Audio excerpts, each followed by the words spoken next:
গভীর বনের ভেতর এক মা হরিণ তার ছোট বাচ্চাটিকে নিয়ে বাস করত। চারপাশে বিপদ, একদিকে হিংস্র সিংহ, অন্যদিকে শিকারীদের ফাঁদ। তবুও সে প্রতিদিন আল্লাহর উপর ভরসা রেখে খাবারের সন্ধানে বের হতো। একদিন আকাশে কালো মেঘ জমল, বজ্রপাত, ঝড় সব মিলিয়ে ভয়ঙ্কর পরিবেশ। মা হরিণটি তার বাচ্চাটিকে একটি নিরাপদ জায়গায় রেখে খাবারের জন্য বের হলো।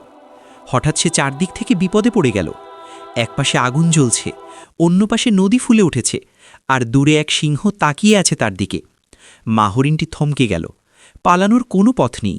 সে চোখ বন্ধ করে ধীরে বলল, হে আল্লাহ, আমি আমার সর্বোচ্চ চেষ্টা করেছি, এখন সব কিছু আপনার হাতে।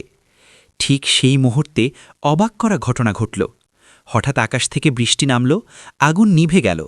বজ্রপাতের শব্দে সিংহটি ভয় পেয়ে পালিয়ে গেল, আর নদীর স্রোত ধীরে শান্ত হয়ে এলো। মা হরিণটি বিস্মিত হয়ে গেল। সে বুঝতে পারল, যখন সব পথ বন্ধ হয়ে যায় তখন আল্লাহ নতুন পথ খুলে দেন। সে দ্রুত তার বাচ্চার কাছে ফিরে গেল আর মনে মনে শুকরিয়া আদায় করল। শিক্ষা: তুমি যখন চারদিক থেকে সমস্যায় ঘিরে পড়ো, হাল ছেড়ে দিও না। নিজের চেষ্টা চালিয়ে যাও আর আল্লাহর উপর পূর্ণ ভরসা রাখো। কারণ যে আল্লাহ একটি অসহায় হরিণকে রক্ষা করতে পারেন, তিনি অবশ্যই তোমাকেও রক্ষা করতে পারেন।